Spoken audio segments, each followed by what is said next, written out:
the only change I made in the original quintet, and of course most people are quite familiar with it. I mean, you think of me with the quintet. And I did have that particular group together. We started around 1943, 44. And I spent 15 years up at NBC in Chicago. Got very, very fortunate to get that position, which really helped, naturally, to say the least. It kept me out of working joints and taverns and so forth. But we had this group, and the vibraphonist was a gentleman by the name of Chuck Calzaretta, and he was on, as far as I'm concerned, about the finest vibe player I ever heard. I mean, he just had a great sound. And drummer was Max Mariash, who Buddy Rich said was the greatest brush drummer he ever heard. This is years back. And the bass player was Lou Scallender. Lou did a lot of writing for the group. And the original guitar player on the band was a gentleman by the name of Claude China. And he worked with me for a couple of years up at NBC. And unfortunately, because of an illness, he moved down to Phoenix area, and the fact is he lives down there now. And Freddie was a good friend of mine, and Freddie joined the group. And Freddie's been with, and unfortunately, I hate to say this, but Freddie's the only one left.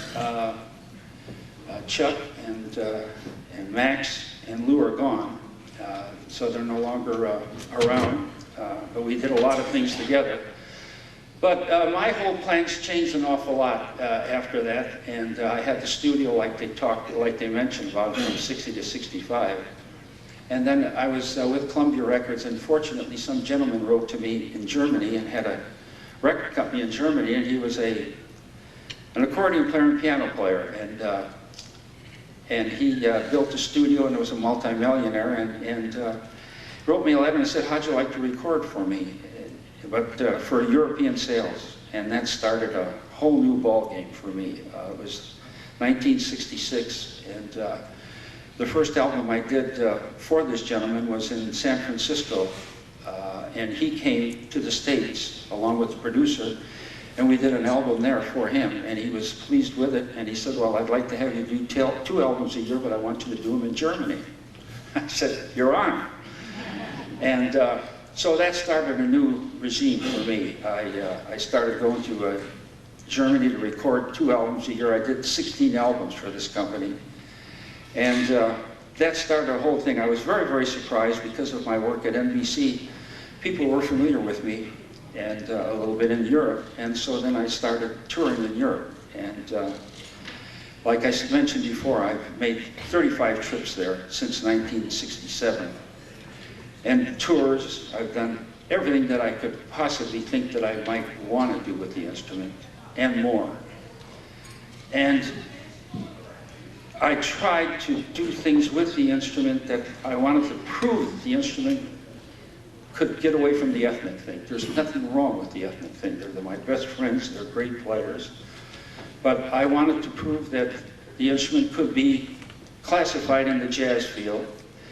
And I was fortunate while I was at NBC that I would accompany people like Dizzy Gillespie, Ella Fitzgerald, people like that on the network shows that we were doing.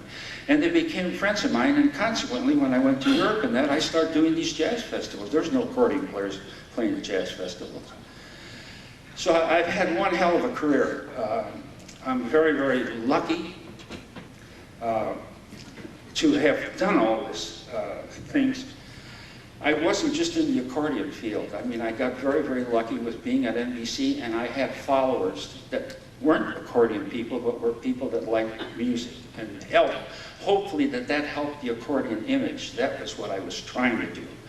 The last album I made with Columbia Records, they said, "What would you like to do?" They've been doing all the quintet things and doing things with strings.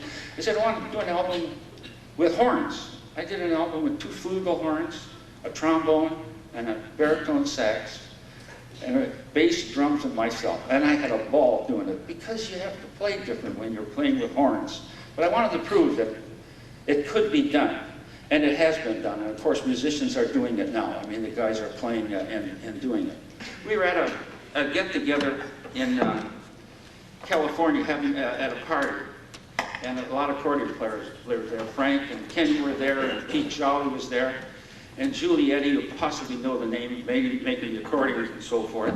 And he said, I want you to make an album with 3 accordions. I said, you're crazy. What are you talking about, 3 accordions? Bad enough 1 accordion trying to get the thing going, you know, kidding around with them. Well, he turned out, he said, I got a, you know, 10 accordion. Well, anyway, that stemmed, we ended up doing this album together, and we had a ball. We really had a ball playing, doing the thing. And Pete Jolly was a great player and a good friend. And he wanted to play accordion on the thing too, and I said, you know, there's 3 of us already. You can't, you know, you can't do it.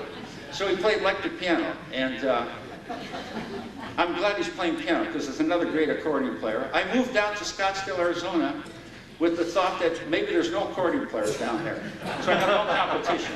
Can't find any place to move anymore. There's accordion players all over.